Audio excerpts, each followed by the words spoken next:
Grabe! Lahat nagpanik. Malaking gulo to. VP Sara Lihim Marcos nilantad matapos impeach Romesbak. Tinding pamagat yun, no? Siyempre, itong balitang ating matutunghayan ngayon ay nagmula kay Banat Kabayan TV. At ilalagay ko sa description box ang link ng channel ni Banat Kabayan TV para maging updated po kayo sa mga balita na kanyang inihahatid sa atin. At siyempre, ito po ang inyong lingkod na si BT na magbibigay ng reaksyon at komento dito sa video na ating matutunghayan ngayon.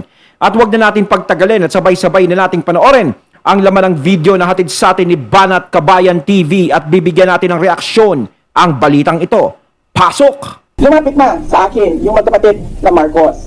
Sabi nila, hindi kami mananalo kung hindi mo tutulungan kami sa Mindanao at sa Visayas. Sabi nila, magmanay sa politika eh. Huwag lang maging bastos. Lantad po ang katraydoran ng mga Marcos. Ala, si VP Sara nagsalita na ng ganun. Naku, talagang eto. Parang hindi na natin maaawat yung nangyayari ngayong kainitan. Grabe, no? Malapit na ang tag-init. Ay, malapit na pala ang taglamig dahil magpapasko na. Malapit na ilang araw na lang, no? Ilang months pa ba pala? Nabablock tuloy ako. Diba? Ilang months na lang. Malapit na ang taglamig, magpasko, diba? Pero eto, lalo silang umiinit, diba? Naku! Kasama na si Si Aimee. Sir Badong Aratiles. Magkaibigan tayo pero ang punto ni BP Sara, hindi nyo na, wala na, tapos na yung panggagamit ninyo. Nilantad po ang katraydoran at panggagamit ni Risa Hontiveros. Talagang warak na warak ang puso ni Mastimak. So, no, BP Sara, nilantad na po ang katraydoran ng mga Marcoses. Wala pong, hindi pong isang tao, hindi po dalawa, lahat sila. Lantad. Medyo yung salita ni Sir Badong Aratiles, medyo gigil. Lahat! Nako, talagang, ano, no? Nakikita natin talaga syempre yung emosyon. Dahil nga sa nangyari kay VP Sara, no? Yung nangyari na syempre parang naiwan siya sa ere, para siyang naitsipwera sa isang tabi, simula nang natapos ang lahat. Kasi, di ba, nung eleksyon, okay naman, nagkakasundo, nagtatawanan, nagbibiruan, kita natin talaga yung closeness ng isa't isa sa magkabilang pamilya na yan. Pero ngayon, ganito na ang nangyayari na hindi, kahit ako hindi ko ini-expect na mangyayari talaga to. No? Nalaytay dyan sa pamilya na yan, sa dugo ng pamilya na yan, yung katraydoran. Yan po, mapa, babae, magkapatid, di nyo na mauto si Sara Duterte. Okay. Pinag-uusapan ngayon, yung katraydoran na ng mga Marcos. Ang tindi po nito, sabi ni BP Sara, hindi na po nangimi si BP Sara na sabihin niya to. Lumapit sa kanya ang mga Marcos. Hindi kami mananalo kung di mo kami tutulungan sa Mindanao and Visayas. Kaya nga, di ba, tumakbo kami on the platform of unity and continuity. Okay, So parang dito is aminado. Aminado sila yung mga Marcos na talagang malakas si VP Sara sa Visayas at Mindanao. 'Di ba? Kasi kailangan siya eh, 'di ba? Tsaka sa dami ng malalapitan nila, no, para tumakbong vice presidente sa kanila, si VP Sara talaga yung nakitaan nila ng potensyal. Syempre, yung tatay niya nanalo sa FPRRD.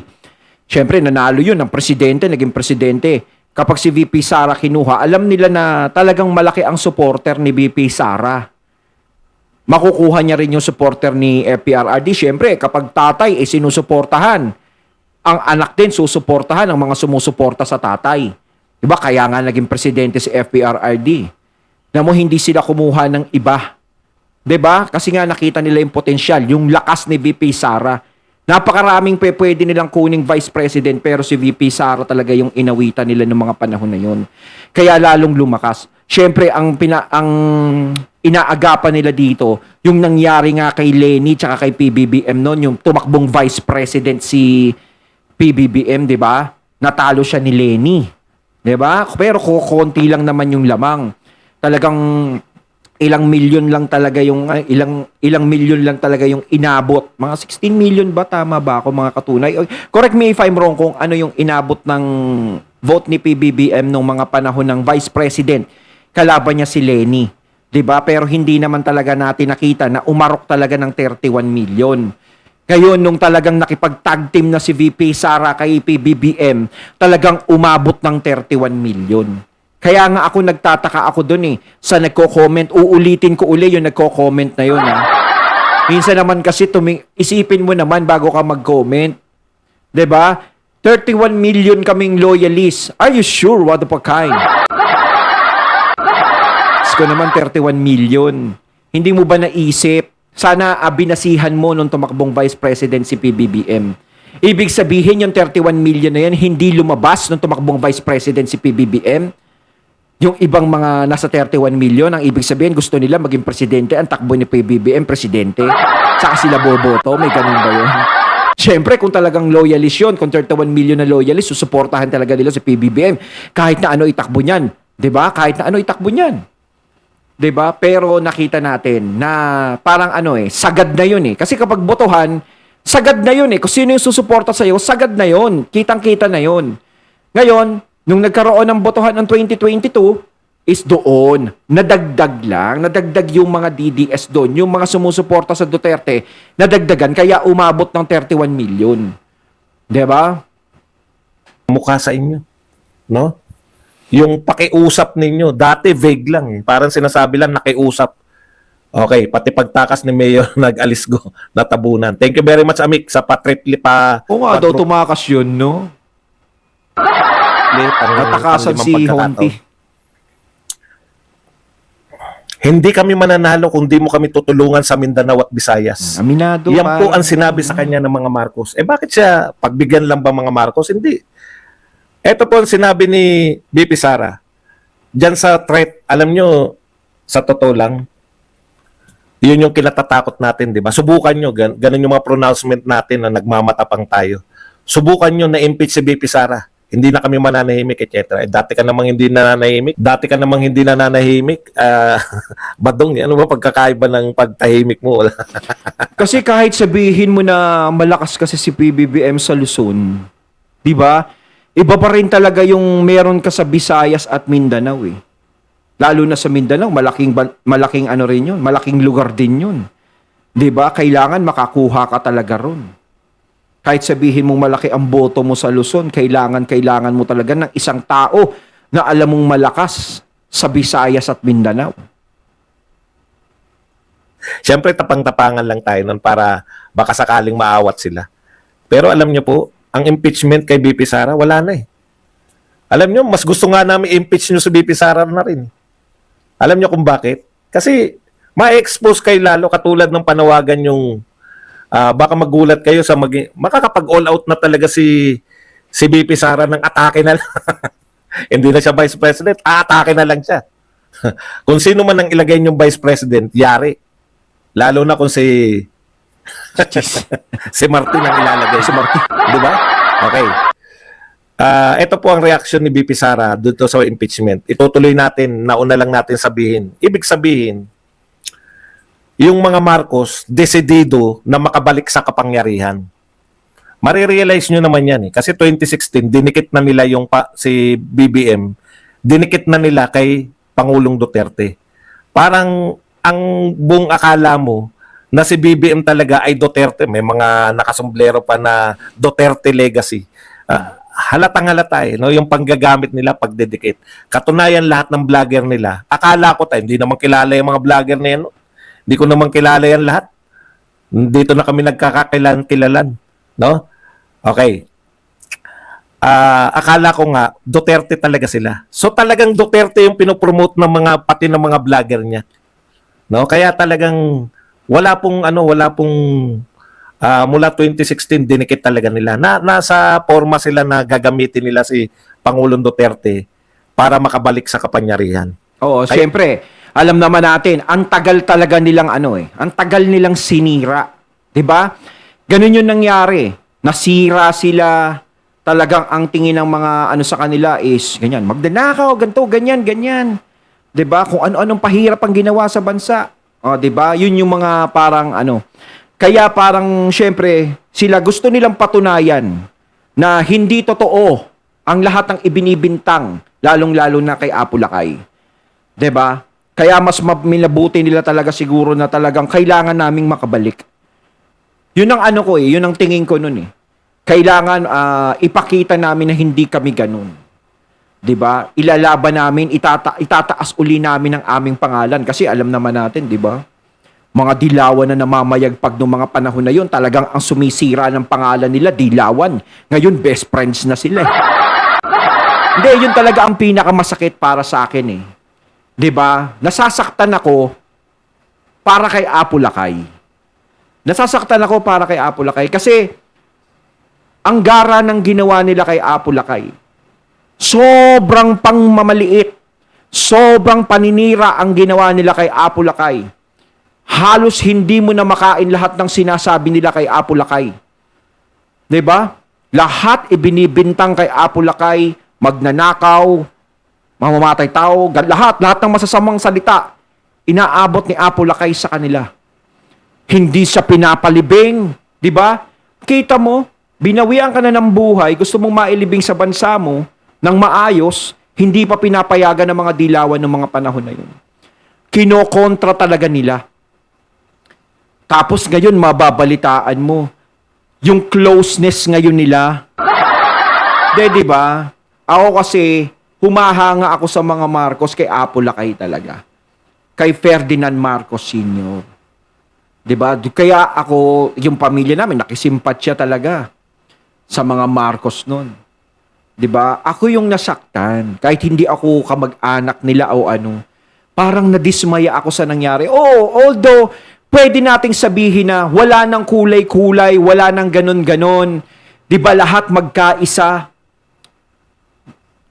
Yung mga dilawan ba naisip nila 'yon? 'Di ba?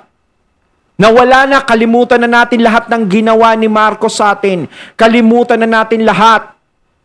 Hindi sila nagsalita ng ganon. Wala silang sinabing ganon nung nanunungkulan sila. Ano ang sinasabi nila?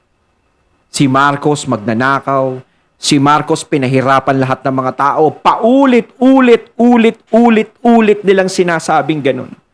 Na sinisira nila ang pangalan ng isang mabuting pinuno na si Ferdinand Marcos Sr. Kaya medyo ako nadismaya. 'Di ba? Nadismaya ako Para ako nawala ng gana. 'Di ba? Tapos kaya na close na sila, dilawan ganto. Pagkatapos ng lahat, pwede mo silang patawarin. Pero yung sasabihin na pagkakatiwalaan mo yung mga taong sumira sa tatay mo. Parang ang hirap nun. Napakahirap. Ako hindi ko matatanggap yon kung ako yung anak ni Ferdinand Marcos Sr. Hindi ko matatanggap na patawarin ko kayo pero hindi na ako magtitiwala sa inyo. Ako tingin ko, nasa posisyon kasi si PBBM, nasa posisyon siya at alam nilang may kapangyarihan si PBBM. Sa nangyayari ngayon, alam nila may kapangyarihan, malakas ang kapangyarihan niya. Natatakot sila na baka balikan sila ni PBBM kaya nilalambing nila si PBBM. Sa kabila ng lahat ng yun, ang sinakripisyo dito ay ang mga Duterte. Si VP Sara ang sinakripisyo. Si VP Sara ang tinanggal. Yung mga Duterte ang tinanggal sa tabi. Pero since day one, sinamahan sila. Hindi sila iniwan.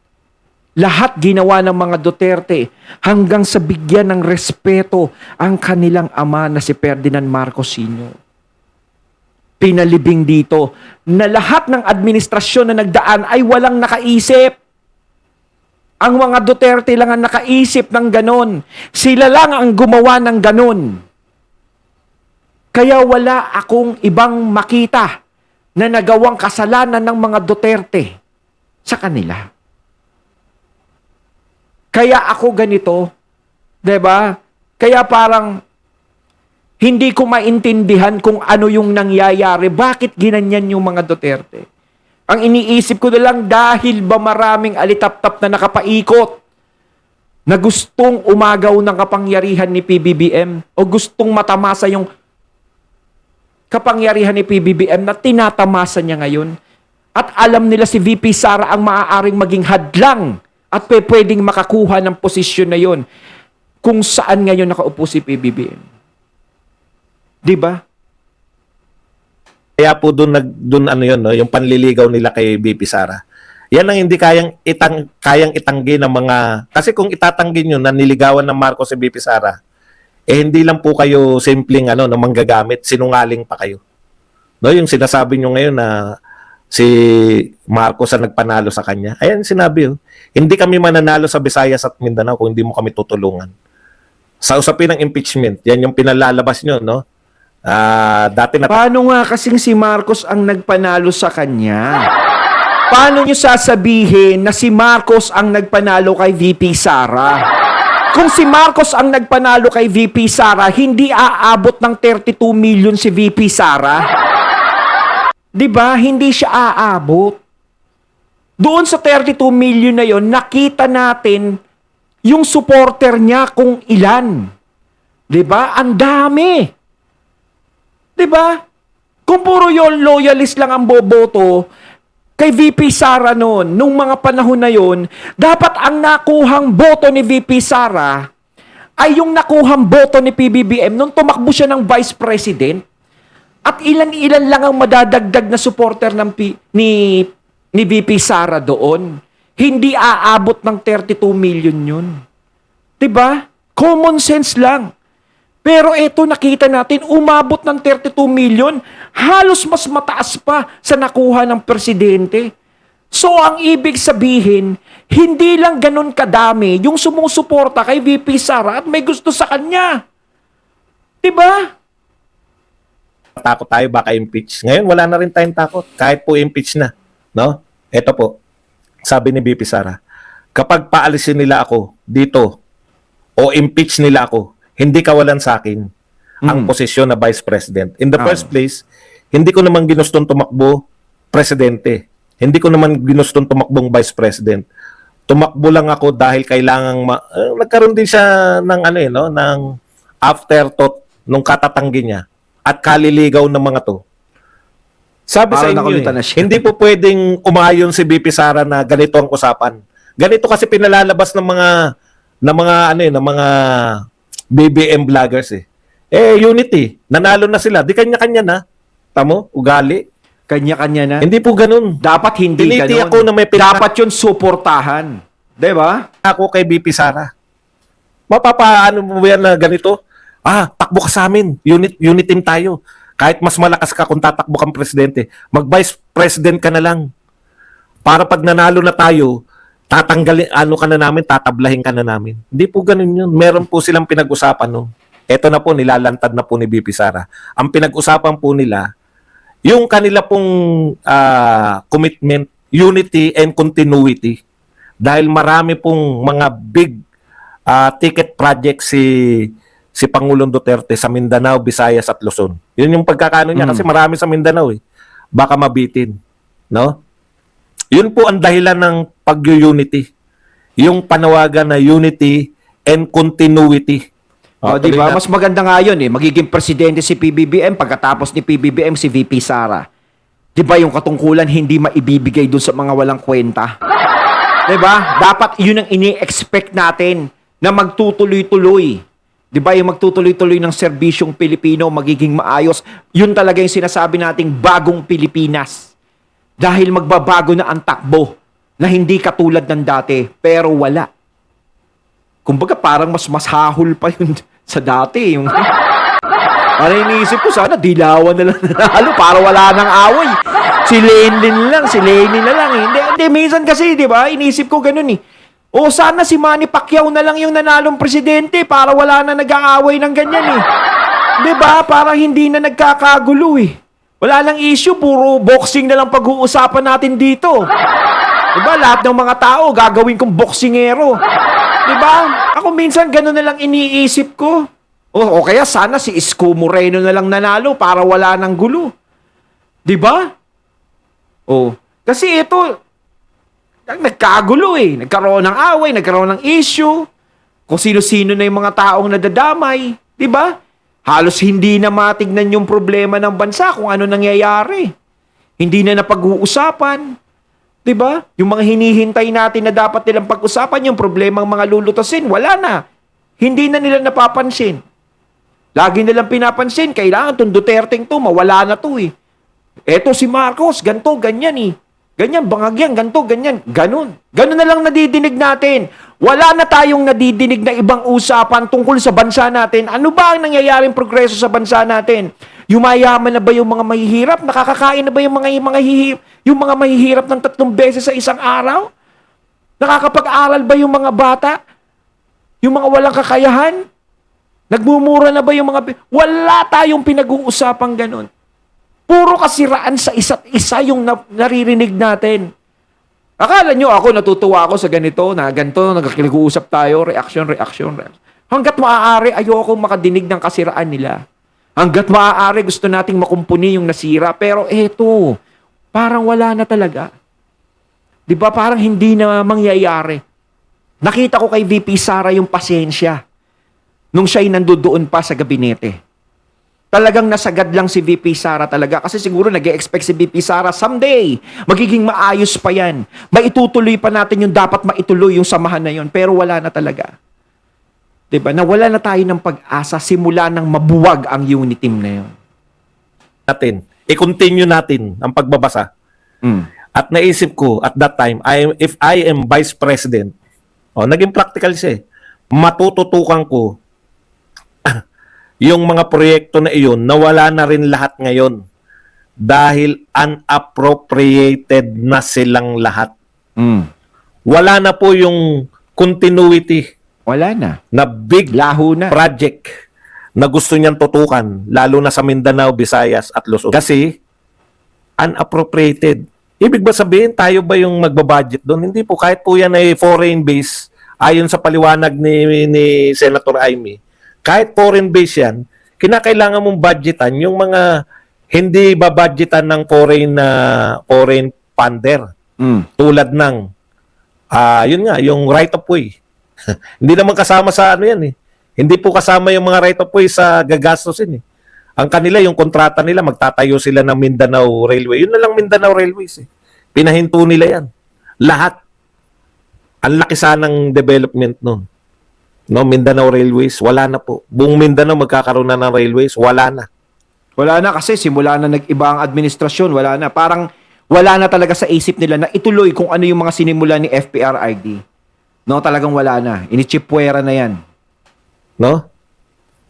Ganyan po sila ganyan po trinidor ng ano na to. Ngayon, sa revelasyon po na ganyan, maunawaan na ng mamamayang Pilipino bakit lahat ngayon ng Congress, hindi lang po to simpleng ano eh. Hindi na po to simpleng kasi nga sisiraan lang yung mga Duterte, hindi po. Ito po bahagi ng pagtatraidor sa mga Duterte. Tanggalan na sila at manatili sa power to. Oh, yung kasi ang lumalabas talaga eh. Para silang tinalikuran. Ibig sabihin ng tinalikuran, parang trinidor na yun. Pagkatapos ng lahat. Ganun na lang yun eh. Ganun lang kasimple. Kaya kita nyo, ano ba pinag-usapan nyo tungkol sa paano mapapababa ang bilihin? Sino ang diniin ninyo dyan sa pagbaha sa Maynila gayong may 1.5 billion a day na budget na merong 5,500 flood control project? Wala silang dinidiin. Lahat ng investigasyon, lalo na sa HOR, nakasentro patungo sa Duterte. Yung Alice Go na yan, wala yan. No? Sapat na sa kanila na buhayin yung Pogo, tapos sasabihin nila, Pogo, kay Duterte yan, di ba?